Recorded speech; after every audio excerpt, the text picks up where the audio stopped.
درود بر شما. بیننده مجموعه خبری نیمروزی هستین. با من سیما قیاسی از استودیوی ما لندن. سرخط خبرها: آغاز رأیگیری دور دوم انتخاب جانشین رئیسی همزمان با تحریم انتخابات، مخالفان جمهوری اسلامی مقابل سفارتخانه‌های ایران تجمع اعتراضی برپا کردند. اومدن یک اعتراض ساده بکنن. آیا رواست که اینها جوابشون با گلوله باشه و به خاک و خون کشیده شد؟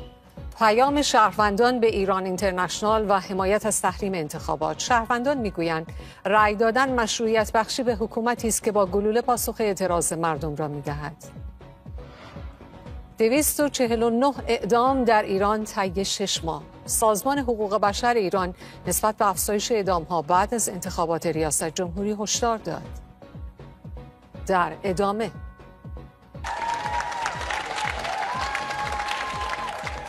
پیروزی قاطع حزب کارگر در بریتانیا و غلبه بر محافظه‌کاران پس از 14 سال. کیر استامر، رهبر حزب کارگر، گفت مردم به تغییر رأی دادند.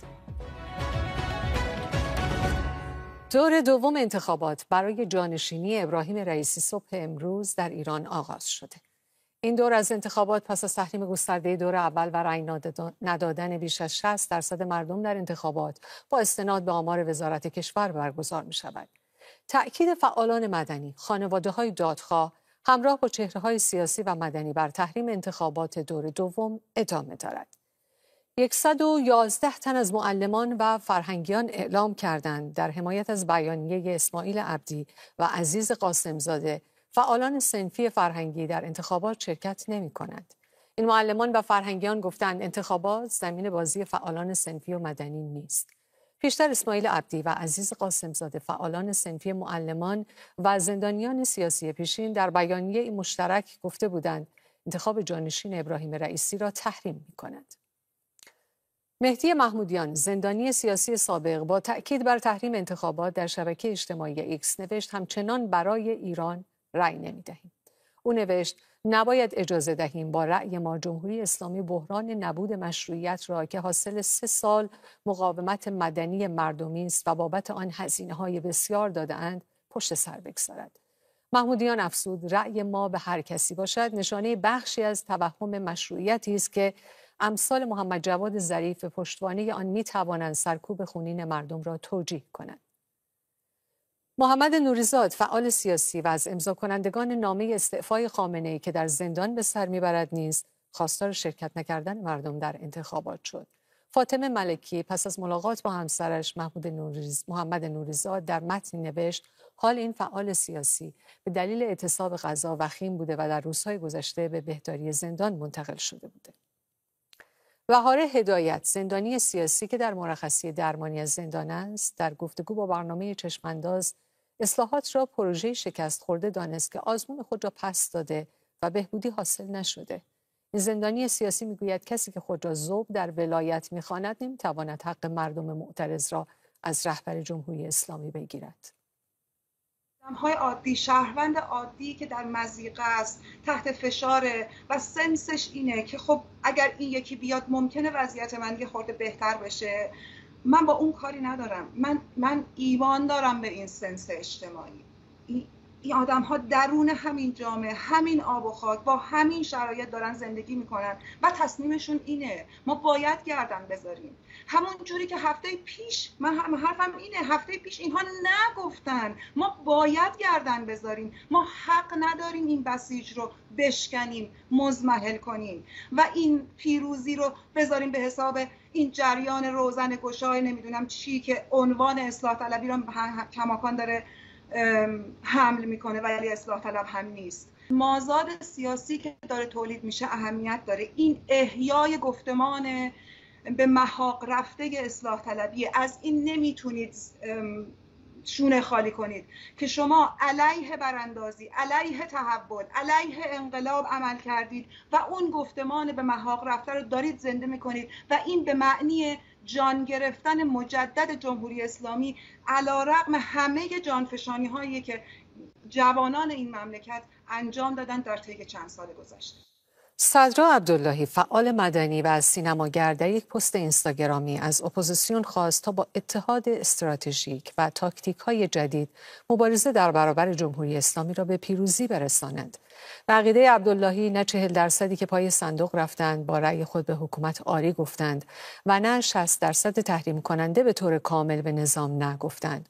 او نوشته تاکتیک نه در انتخابات به عنوان تنها راه اعتراضی مدنی نمیتواند مبارزه را به پیروزی برساند. خواهر امیر جواد اسدزاده از معترضان کشته شده 1401 با انتشار عکس مسجد امیرالمؤمنین مشهد به عنوان شعبه اخذ رأی از شرکت کنندگان در انتخابات انتقاد کرده. الهام اسدزاده با توضیح اینکه چگونه بدن نیمه جان برادرش را با استخوان‌های خرد شده از این محل خارج کردن نوشت این مسجد که قدم به قدم آن آلوده به خون است اکنون شعبه رأی شده. او سپس از کسانی که به خاطر منافعشان جانباختگان راه آزادی را فراموش کرده اند انتقاد کرد. امیر جواد اسدزاده نقاش و گرافیست در خیزش محض از سوی نیروهای بسیج بازداشت شد و به شدت مورد ضرب و جرح قرار گرفت. پیکر نیمه جانش را خیلی دیر به بیمارستان رساندند و به همین دلیل جان باخت. مراکز اخذ رأی از ایرانیان خارج از کشور هم از صبح امروز به وقت محلی در حال آغاز به کار کردند که فراخوان‌های مخالفان برای تجمع اعتراضی مقابل این مراکز منتشر شده. همکارانم محسن مهیمنی از مقابل کنسولگری جمهوری اسلامی در لندن و مهران عباسیان از محل تظاهرات ایرانیان در نزدیکی سفارت جمهوری اسلامی در استکهلم همراه ما هستند. محسن، ابتدا با تو شروع کنیم، درباره واکنش و تجمع ایرانیان در اعتراض به رأی‌گیری در اینجا لندن بیشتر بگو. از اولین ساعات آغاز رأیگیری در ساختمان کنسولگری جمهوری اسلامی در مرکز لندن که یکی از مراکز دهگانه رأیگیری است که نسبت به ادوار گذشته کاهش یافته این تعداد مراکز رأیگیری، مخالفان جمهوری اسلامی ده‌ها نفر از گروه‌های مختلف از مشروطه خواهان حامیان شاهزاده پهلوی تا گروه‌های چپ حزب کمونیست کارگری در اینجا تجمع کردند و شعارهای علیه جمهوری اسلامی، علیه خامنه‌ای و خمینی سر میدن. تعداد افرادی که به صورت معدود به ساختمان مراجعه میکنند با در واقع اعتراض مخالفان و معترضان مواجه میشن و میگن که حضور شما در انتخابات انگشت زدن در خون کشته شدگان سرکوب‌ها در ایران هست. در اولین ساعات در واقع رأیگیری علی متینفر سرپرست سفارتخانه جمهوری اسلامی در لندن در این مکان در ساختمان کنسولگری حاضر شد. موقع خروج با اعتراض و فریادهای اعتراضی مخالفان مواجه شد که او رو بی‌شرف خطاب کردند. همچنین هر 10 دقیقه یا 15 دقیقه یک بار تعداد افرادی از کارمندان یا در واقع کسانی که متعلق به ساختمان کنسولگری هستند بیرون میان، اقدام به فیلمبرداری میکنن از مخالفان، از چهره‌های اونها فیلمبرداری میکنن. ویدئوهایی هم منتشر شده در فضای مجازی از درگیری تعداد افراد غیر ایرانی با معترضان و مخالفان جمهوری اسلامی که تعدادی از این غیر ایرانی ها هم در پشت سر من چند متر اون طرفتر ایستادن. هر چند دقیقه یک بار اقدام به تنش لفظی با معترضان جمهوری اسلامی می‌کنن افراد غیر ایرانی حامی جمهوری اسلامی. پلیس متروپولیتن لندن هنوز گزارش رسمی از بازداشت یا برخوردی با معترضان یا در واقع افراد حامی جمهوری اسلامی نکرده. هفته گذشته تعدادی از افراد بازداشت شده بودند به دلیل درگیری یا حمله به معترضان رأیگیری، ولی این هفته هنوز گزارشی رسمی از سمت پلیس منتشر نشده. ما اینجا هستیم منتظریم و اخبار جدید اگر باشه حتما با شما در میون میذاریم. حتما. مهران، از تجمع امروز بگو و خواسته هاشون مقابل سفارت جمهوری اسلامی در استکهلم. سیما، خب به وقت اروپای مرکزی از ساعت 8 صبح گروه پادشاهی ها اینجا بودن تا نیم ساعت تجمعشون تمام شده. تجمع بعدی هم آغاز میشه. کسانی از گروه‌های مختلف که مجوز از پلیس گرفتن برای تجمع دور دوم مقابل سفارت، اما امروز نسبت به هفته گذشته خیلی خلوت‌تره. حدود 2 ساعت من اینجام شاید 5 نفر یا 6 نفر رفتن رأی دادن. کسانی که از اینجا رد میشن و به داخل سفارت میرن، خب از طرف معترضینی که اینجا هستن خطاب قرار میگیرن. همونطوری که محسن گفت شرافتشون زیر سوال میره. اشاره میشه به کسانی که در ایران معترضینی که کشته شدن و اینها رو در واقع قاتل میدونن و شریک جنایات جمهوری اسلامی نام میبرن. سیما، باید بگم من از هفته گذشته خبر دارم از داخل سفارت خبر موثق که حدود بیش از 200 نفر از ایرانیان رفتن و رأی دادن. حدود 30,000 نفر در شهر استکهلم ایرانی ها ساکن هستن. خب 200 نفر سهم رأی دادن سفارت شده. سفارت در سایت خودش اشاره به این داره دعوت کرده از ایرانی‌ها، حتی با تیتر بزرگ به این اشاره داره که مهر زدن در شناسنامه الزامی نیست و ایرانیان رو دعوت کرده که بیان رأی بدن. اما طی این چند ساعت فعلا 5-6 نفر به داخل سفارت رفتن. 2 مهمان دارم که در تجمع حضور داشتن. میخوام از شما بپرسم آقای عزیزی، چرا اینقدر رأی ندادن برای شما مهمه و اینجا اومدید و کسانی که دارن رد میشن میخوان رأی بدن، اول میخواید پشیمونشون کنید، بعد شروع میکنید اونا رو قاتل یا شرافتشون رو زیر سوال میبرید؟ ما اینجا اومدیم معتقدیم که رأی ندادن باعث میشه که همبستگی مردم و خودباوریشون به مبارزه بیشتر بشه و این رأی ندادن باعث میشه که ترس و دلهره تو حکومت جمهوری اسلامی بیفته، همون جوری که تو سخنرانیاشون مشخصه که به التماس کردن برای رأی افتادن. و اینجا اومدیم که به حکومت‌های خارجی ثابت کنیم که جمهوری اسلامی هیچ مشروعیتی نداره و از مماشات با جمهوری اسلامی دست بردارن. و به مردم عزیز تبریک میگم که تو این انتخابات شرکت نکردن و این سیرک جمهوری اسلامی رو تحریم کردن. خیلی ممنون. آقای جانبخش، شما همین سوال از شما دارم.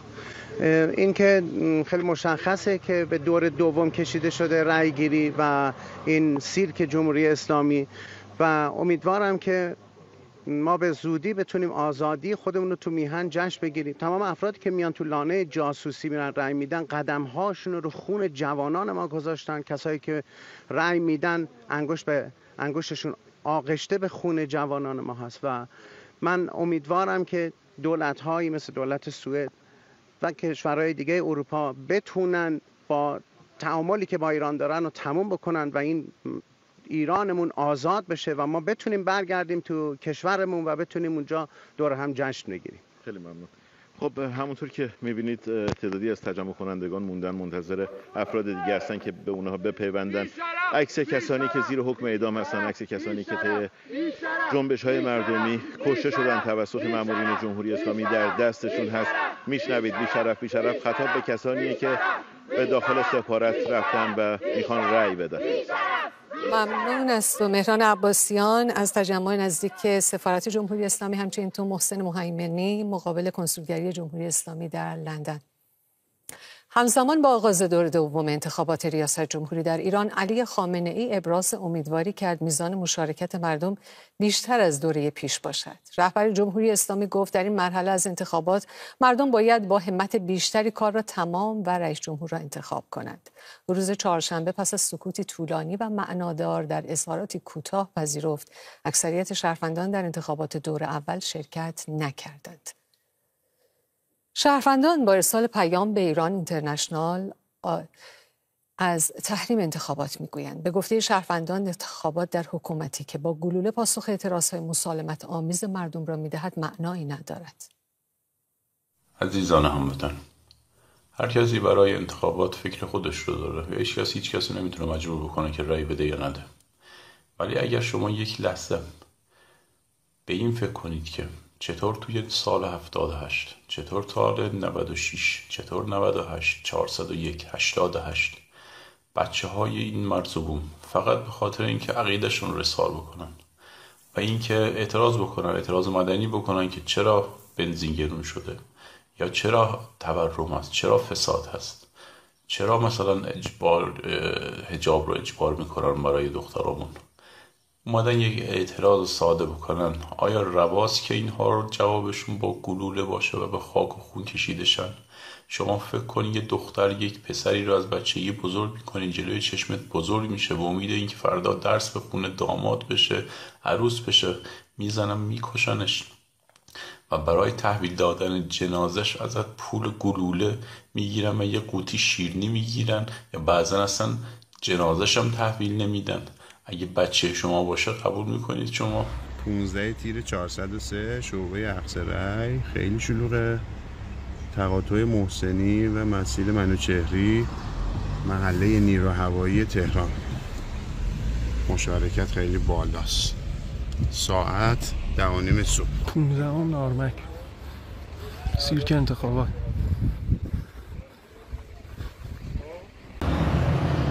ساعت 12 ظهر خیابان ولیعصر مسجد مدرسه رازی کد 338 یک نفر نیومده برای رای دادن. یک نفر. هیچ خبری توی صندوقا نیست. هیچ. الان اومدم منطقه چشم موشک، منطقه بسیار بسیار فقیر نشینه که اینا بهش خیلی امید دستن. از جلوی این حوزه انتخابی رد شدم، هیچ خبری نبود. ببینید هیچ خبری نیست، مثل که یه آقایی داره میره، حالا نمیدونم میخواد بره اینجا نمیخواد بره. ببینم داره میره اینجا، نه ایشون همینجا نمیره. ببینید این حوزه انتخابی است، واقعا خیلی جالبه. ببینید حوزه انتخابی شمال 42. بله ببینید اصلا هیچ خبری نیست. همونطور که ملاحظه میفرمایید شعب جمعیت موج میزنه. اینا هم الان رای دادن اومدن و خلاصه جا واسه سوزن انداختن نیست و هیچ کس نیست بجز 2 نفر اون ته حیات وایسادن دارن قاز میچرونن. بذار همینجوری قاز بچرونن. نوش جان. اینم از ستاد انتخاباتی شرک متحری، اینم ریاست جمهورشون، تابلوشون.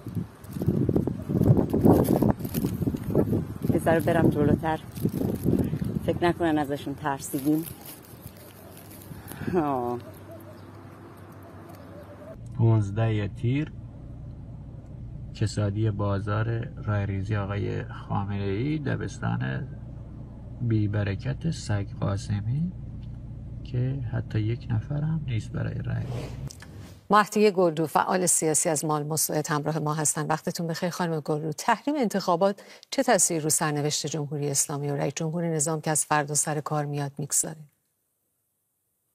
سرنوشت جمهوری اسلامی گره خورده با سرنوشت رهبر جمهوری اسلامی، رهبر نظام، و ما اگه بخوایم نگاه کنیم که چه اثرگذاری داشته در همین سکوت چند روزه، این شوکی که خامنه‌ای بود به خاطر عکس‌العملی که مردم نشون داده بودن، مقاومتی که مردم کردن و نه بزرگی گفتن.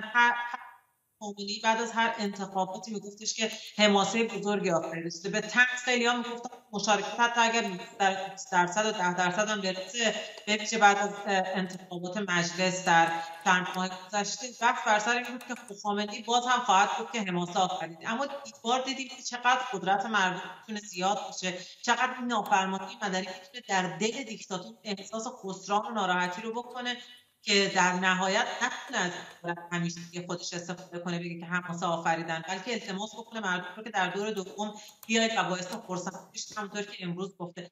اگر بخوام اینها رو کنار همدیگه بذاریم و مسیر سقوط جمهوری اسلامی رو ببینیم چطور هموار میشه، هم برای جمهوری اسلامی این کاهش اعتماد به نفس، کاهش احساس قدرت درش ایجاد شده و سمت مقابل در مردمی که در مقابل حکومت قرار بگیرن احساس عاملیت و احساس اینکه میتونن قدرت نمایی بکنن شکل گرفت و به نظر من بسیار بسیار ارزشمند خواهد بود در آینده ایران و در روزهای آتی و هر جنبشی که بعد از در ایران شکل بگیره. به آینده اشاره کردین. اپوزیسیون و مخالفان جمهوری اسلامی چه تصمیم و استراتژی رو پس از این تحریم باید پیش بگیرن؟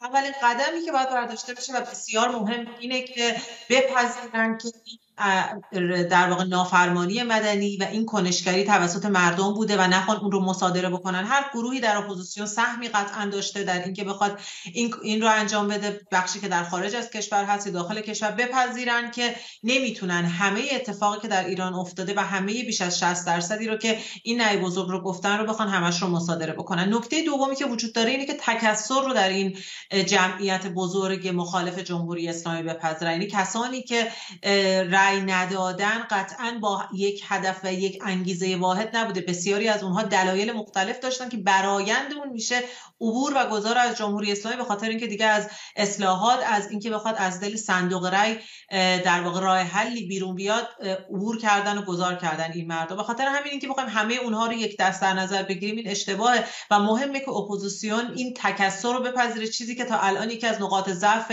مخالفین جمهوری اسلامی بوده که همه خودشون رو اکثریت در نظر گرفتن، هر گروهی خودش رو اکثریت در نظر گرفته، در صورتی که اگر که بپذیریم که این تکثر در جامعه ایران وجود داره، خب طبیعتاً مخالفین جمهوری اسلامی هم که میخوان نماینده بخش‌های مختلف باشن باید بپذیرن که همچین تکثری وجود داره. و در قدم سوم اینکه این تغییر اگر قرار باشه بر اساس گفته‌های قبلی بپذیریم که از دل ایران شکل میگیره، این مقاومت مدنی میتونه نوید این باشه که بعد از این مردم با توجه به اینکه احساس عاملیت پیدا کردن در اعتراضات بعدی هم میتونن بیشتر و با قدرت‌تر از قبل شرکت بکنن و این استراتژی میتونه از دل اپوزیسیون و مخالفین جمهوری اسلامی در بیاد که میتونن در زندان‌های ایران باشن، در شهرهای مختلف ایران باشن یا خارج از کشور باشن، در نهایت با پذیرفتن یکدیگه و پذیرفتن این اکثریتی که امروز بیشتر از هر زمان دیگه قدرت نمایی کرده، به نظر من میتونن استراتژی‌های بعدی رو برای گذار و سقوط جمهوری اسلامی داشته باشه. ممنون از همراهیتون. مهدی گلرو، فعال سیاسی از مالمو. چند خبر درباره وضعیت حقوق بشر در ایران.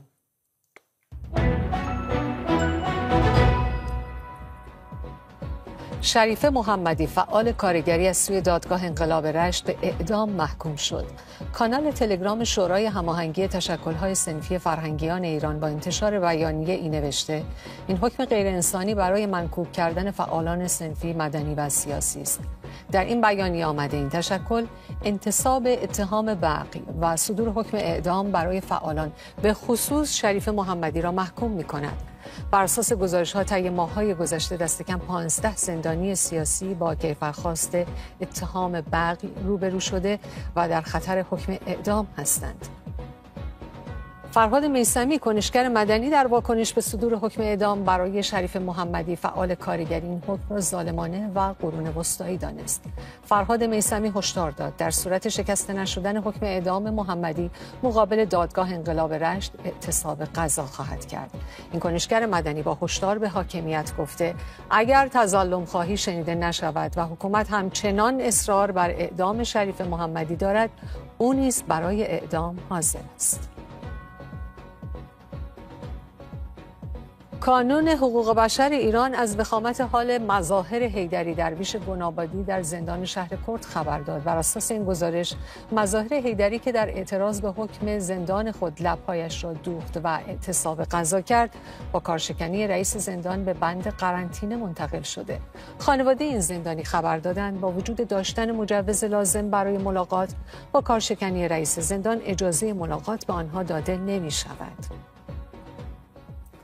سازمان حقوق بشر ایران با انتشار گزارشی از 249 مورد اعدام در ایران طی 6 ماه گذشته خبر داد و در مورد تشدید اجرای احکام اعدام پس از انتخابات ریاست جمهوری هشدار داد. محمود امیری مقدم، مدیر سازمان حقوق بشر ایران، با اشاره به تجربه دوره‌های قبل بر این باور است مقام‌های جمهوری اسلامی با هدف تشویق مردم به شرکت در انتخابات اجرای احکام را کاهش می‌دهند و بلافاصله پس از انتخابات آمار اعدام به شدت افزایش می‌یابد. محمود امیری مقدم، مدیر سازمان حقوق بشر ایران، از اسلو همراه ما هستند. وقتتون بخیر جناب امیری مقدم. چرا جمهوری اسلامی اعدام‌ها رو در دوره انتخابات کاهش میده و هشدار سازمان حقوق بشر ایران بر چه مبنایی؟ بله، درود بر شما. ببینید، در واقع سازمان حقوق بشر ایران در این 17 سال گذشته روند اعدام‌ها رو به طور روزانه دنبال کرده و با وجود اینکه اکثر کسانی که اعدام میشند متهمان جرائم مثل مواد مخدر یا قتل یا دیگر جرائم هستند، ولی زمانبندی اعدام‌ها رابطه خیلی نزدیکی با رویدادهای سیاسی داره. یعنی حکومت از اعدام به عنوان یک ابزار سیاسی استفاده میکنه. بعد ما میبینیم که قبل از انتخابات، مثلا حدود 2 هفته قبل از انتخابات، آمار اعدام‌ها شدیداً پایین میره. برای مثال انتخابات 1400 در 18 روز قبل از انتخابات 1 اعدام داشتیم، در حالی که بلافاصله بعد از انتخابات در 40 روز بعد روزانه 1 تا 2 اعدام. یا انتخابات 96 در 16 روز قبلش 1 اعدام بود، بعد ماه رمضان شد و بعد از اون در 1 ماه 96 اعدام، یعنی بیش از 3 اعدام روزانه سال 92 هم همینجور. 2 هفته قبل از انتخابات فقط 2 اعدام داشتیم، 1 ماه بعدش بیش از 90 اعدام، یعنی روزی 3 اعدام. ببینید در روزهای قبل از انتخابات ما میبینیم که همه کاندیدا هم حتی ژست دموکراتیک بودن میگیرند. حکومت کلا تا حدی میشه گفت افراد بی حجاب رو هم اجازه میده در این شرکت کنن در تجمعاتشون، برای اینکه تشویق کنه، یه ذره امید کاذب بده به مردم که در این انتخابات شرکت کنند. ولی بلافاصله بعد از اون برای اینکه یادآوری کنه واقعیت جمهوری اسلامی رو، اعدام میکنه روزی 2-3 نفر برای ایجاد ارعاب. هدف حکومت از اعدام اینه که جلوگیری کنه از اعتراضات، مردم رو بترسونه، چون حکومت یک حکومت ناکارآمد با مسئولان فاسد هست و مشکلات روزمره مردم رو نمیتونن حل کنن. فقط تنها راه ادامه بقاشون ترسوندن مردمه و اعدام مهمترین ابزار این کاره. جناب امیر مقدم، 249 اعدام ظرف 6 ماه، آمار بسیار بالاییه. این اعدام ها با چه بهانه‌هایی انجام میشه؟ ببینید خب بیش از 60% این اعدام ها اتهامات جرائم مواد مخدر هست که ما میدونیم افرادی که با این اتهامات اعدام میشن در واقع هیچ دادرسی عادلانه‌ای ندارند و جزو ضعیفترین و فقیرترین اقشار جامعه هستند. اینها قربانیان کم هزینه همین سیاست ارعابی هست که الان بهش اشاره کردم. البته 249 نفر در مقایسه با کشورهای جهان خیلی بالاست. در مقایسه با جمهوری اسلامی ما میدونیم که در همین 6 ماه ما هم انتخابات مجلس رو داشتیم که باز هم برای تشویق مردم 2-3 هفته اعدام نداشتند. بعد ماه رمضان و عید نوروز و بعد هم پس از در واقع مرگ ابراهیم رئیسی اعدام ها پایین اومده، باز هم به خاطر تشویق مردم. ولی ما شدیداً نگران هستیم که بلافاصله پس از انتخابات با یک موج اعدام روبرو باشیم و به همین دلیل هست که از همین حالا باید آماده بود برای اعتراض به این اعدام ها، برای بالا بردن هزینه سیاسی این اعدام ها، هم در خارج کشور و هم در داخل کشور. ممنون از شما. محمود امیر مقدم، مدیر سازمان حقوق بشر ایران که از اسلو همراه ما بودیم. بنیامین نتانیاهو اعزام هیئت مذاکره کننده این کشور به قطر برای رسیدگی به طرح آزادی گروگانها را تایید کرد. نتانیاهو این تصمیم را در جلسه با رؤسای موساد و شین بت اتخاذ کرده. یک مقام رسمی اسرائیلی به رویترز گفت احتمال به نتیجه رسیدن مذاکره وجود دارد و این بستگی به نظر نتانیاهو دارد. همراه میشیم با همکارم بابک اسحاقی از تل آویو. بابک، درباره آخرین گزارش‌ها در مورد آمد و شدها و گفتگوها برای از سرگیری مذاکرات بیشتر توضیح میدی؟ به نظر میاد که اولین بار پس از مدت‌ها میشه بسیار به نتیجه بخش بودن این مذاکرات امیدوار بود، امیدواری که در بین خانواده‌های گروگان‌ها در داخل اسرائیل و همچنین مردم غزه که بیش از 9 ماه است که در جنگ به سر و ویرانی و آوارگی به سر میبرند میتونه باشه، زیرا هم نخست وزیر اسرائیل بنیامین نتانیاهو و هم حماس هر دو از خوشبینی سخن گفتند و اسرائیل میگوید که پاسخ حماس هم به نظر میاد که مثبت هست. مسئله که میشه از اونجا پیشروی به سوی یک توافق را آغاز کرد. همانطور که گفتی بنیامین نتانیاهو شب گذشته داوید بارنیا رئیس موساد را به سوی قطر راهی کرد تا اولین گفتگوها را آغاز بکنه.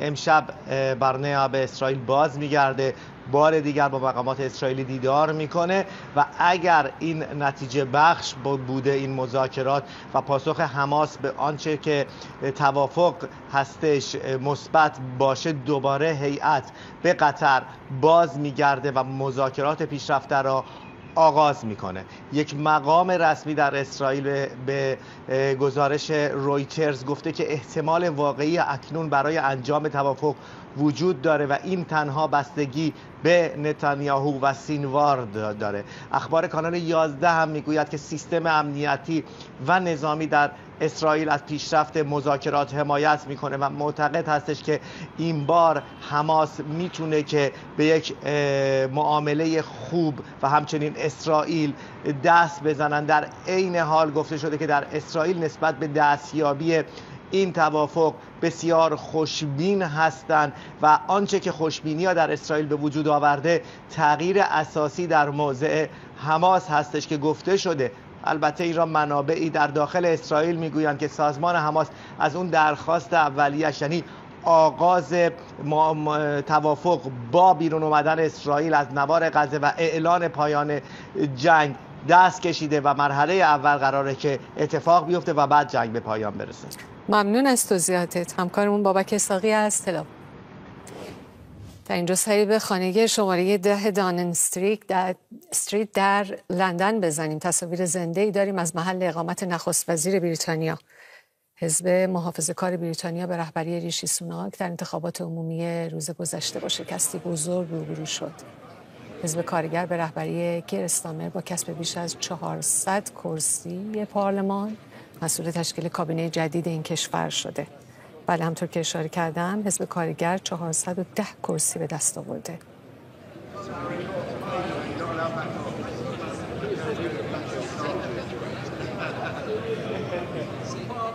بله، نگاهی به چند خبر از دیگر نقاط جهان.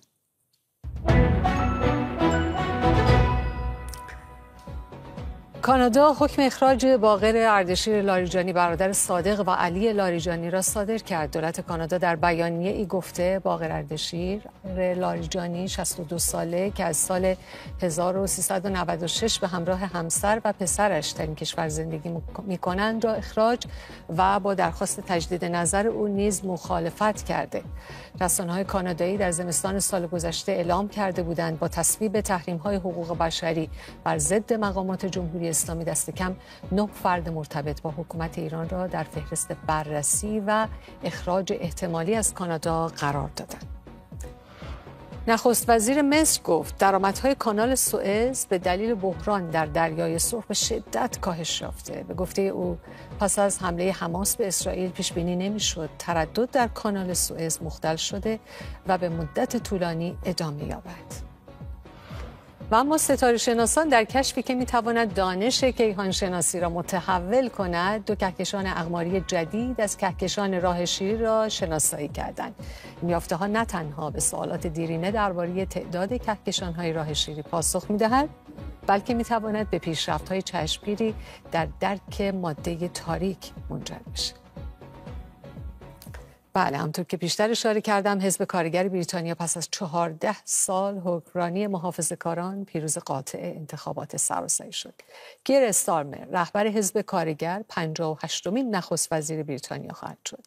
بر اساس آراء شمارش شده تا دقایق پیش حزب کارگر با به دست آوردن 410 کرسی اکثریت قاطع کرسی‌های پارلمان رو به دست آورده. حزب محافظه‌کار که دولت فعلی رو در دست داره با از دست دادن 248 صندلی تنها 119 کرسی را از آن خودش کرده. حزب لیبرال دموکرات با 71 کرسی در رتبه سوم قرار داره و سایر احزاب از جمله حزب راست افراطی اصلاحات، حزب سبز و حزب ملی اسکاتلند تا الان مجموعاً 44 کرسی رو به خودشون اختصاص دادن. تنها 6 کرسی دیگر باقی مونده و به زودی شمارش آرا به پایان میرسه.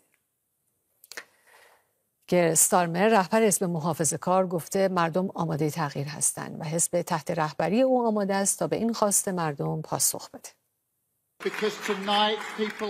امشب مردم اینجا و در سراسر کشور صحبت کردند و برای پایان دادن به سیاست‌های نمایشی آماده تغییر هستند.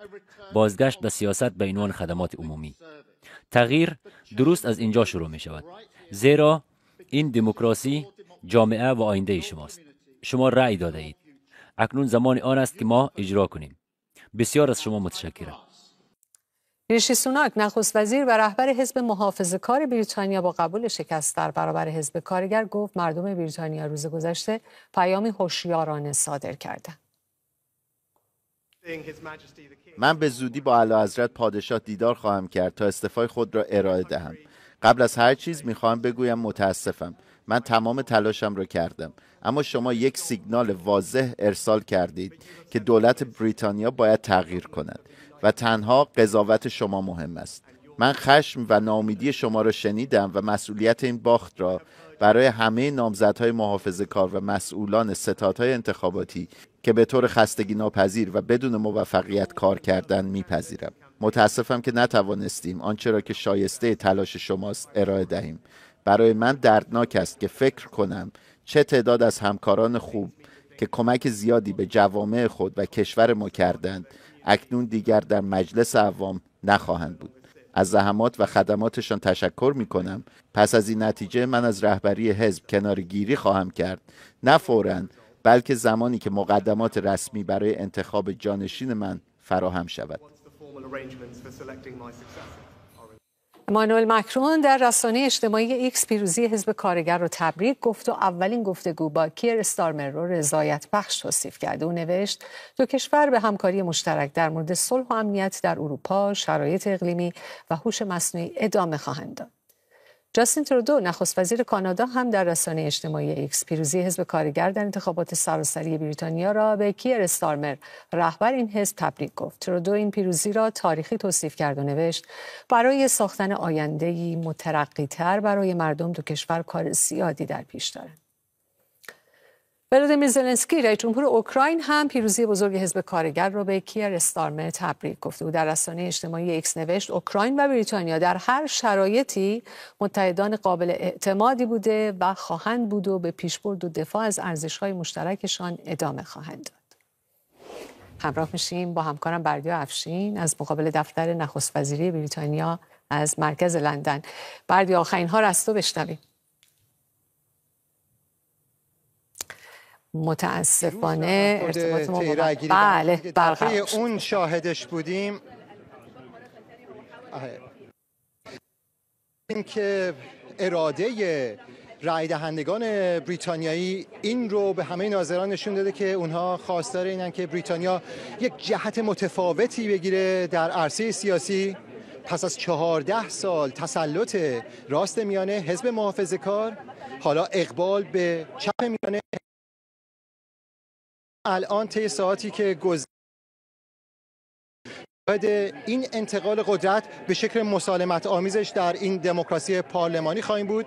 دقایقی دیگه انتظار میره تا 20 دقیقه دیگه کیر استارمر رهبر حزب پیروز انتخابات حزب کارگر به اینجا بیاد، به مقر نخست وزیر بریتانیا، خانه شماره 10 خیابان داونینگ استریت که اینجا اقامت بگزینه، اینجا دفتر کارش خواهد بود. او به عنوان نخست وزیر شروع به کار خواهد کرد. البته او الان در کاخ باکینگهام حضور داره. پادشاه بریتانیا چارلز سوم به او این اختیار رو تفویض میکنه که او دولت رو شکل بده. اما قبل از اینکه کیر استارمر به اینجا بیاد و پس از 14 سال دولت کارگر رو شکل بده، ما شاهد این بودیم که ریشی سوناک نخست وزیر پیشین بریتانیا، حالا باید گفت رهبر حزب محافظه‌کار که این شکست رو پذیرفته، اینجا سخنرانی کرد. بسیار سخنرانی گیرایی بود. مخالف و موافق در تمجید سخنرانی او میگن. به هر حال ریشی سوناک فردی بود تاریخ ساز، اولین رنگین پوستی که به نخست وزیری در بریتانیا رسیده بود و او این رو بهش اشاره کرد در سخنرانی خودش. سخنرانی او بسیار متفاوت بود از دو نخست وزیر پیشینی که اینجا کارشون رو در پی رسوایی‌ها از دست دادن، لیز تراس و همینطور بوریس جانسون که هر دو در پی رسوایی‌های سیاسی و اقتصادی کارشون رو از دست دادن. به هنگام خداحافظی اینجا بودن، اون خضوع و خشوعی که ریشی سوناک از خودش نشون داد اصلا نشون نداده بودن. اما ریشی سوناک به گفته خودش با فروتنی پذیرفت این اراده مردم بریتانیا رو که صدای اونها رو به گفته خودش شنیده که از سر خشم و از سر ناراحتی بوده و در رأی دادن خودشون اون رو نشون دادن و متاسف بود که نتونست برای اونها کاری بکنه، نتونست برای همحزبی‌های خودش، برای کسانی که کرسی‌های خودشون رو از دست دادن، 200 و خورده‌ای عضو حزب محافظه‌کار کرسی‌های خودشون رو از دست دادن، از اونها عذر خواست، از کارنامه خودش دفاع کرد، از شکوه دموکراسی بریتانیا گفت و از همه مهمتر به این اشاره کرد که کیر استارمر کسی که نخست وزیر خواهد شد به عقیده او فردی است نجیب، فردی است که قائل به کار اجتماعی، کسی است که به جامعه باورمنده و برای اون تلاش میکنه. با وجود همه اختلافایی که داشتن در 6 هفته گذشته شاهدش بودیم و برای او آرزوی موفقیت کرد و گفتش که موفقیت نخست وزیر جدید موفقیت همه مردم بریتانیاست و این سخنرانی بود از نخست وزیری که تاریخی شد. سخنرانیش حتما به یادها میمونه. بردیا، انتظار میره چقدر طول بکشه تا کابینه جدید تشکیل بشه؟ اون چیزی که کیر استارمر بهش تاکید داره، تغییرات از الان آغاز شده، تغییراتی که او برش اصرار داره و اولین کاری که او خواهد کرد اینه که خب کابینه خودش رو معرفی کنه. کابینه او به زعم خیلی ها متفاوت نخواهد بود از کابینه‌ای که به عنوان سایه او تشکیل داده بود و چهره های شاخصش مثلا دیوید لمی نخست وزیر امور خارجه خواهد بود. نفر دوم ریچل ریوز کسی خواهد بود که وزارت خزانه داری رو بر عهده خواهد گرفت. طراح این طرح‌های اقتصادی کیر استارمر که به زعم او تغییر رو ایجاد خواهد کرد در بریتانیا، با وجود اینکه منابع مالی محدودی داره، با این حال او اصرار داره که همون شعائر اصلی حزب چپ میانه کارگر رقم بخوره: عدالت اجتماعی، مالکیت عمومی و حقوق کارگر. اما این رو هم باید یادآوری کنم که از اعضای کابینه در سایه او چندتایی بودن که نتونستن در انتخابات پیروز بشن و جالب اونها انتخابات رو به کسانی در حوزه‌های خودشون واگذار کردن که در مستقل بودن و حامی فلسطین و در واقع منتقد سیاست‌های حزب کارگر در متاسفانه ارتباطمون با بردیا قطع شده، اما کماکان تصاویر زنده داریم از خیابان دانینگ استریت، دفتر نخست وزیری بریتانیا. همطور که اشاره کردیم ریشی سوناک رسما شکست حزب خودش رو و کنارگیری خودش رو اعلام کرد. گفتیم که حزب محافظه کار 249 کرسی از دست داد و در مجموع تونست تنها 119 کرسی کسب بکنه و بر اساس آخرین نتایج حزب کارگر تونست 411 کرسی پارلمان رو به دست بیاره، پیروز انتخابات بشه و کیر استارمر نخست وزیر بریتانیا. سپاس که تا پایان این مجموعه خبری همراه ما بوده. ساعت 3 به وقت تهران همکارم فریبا شیرازی با بخش دیگری شما رو در جریان آخرین گزارش ها قرار میده. با ما بمونید.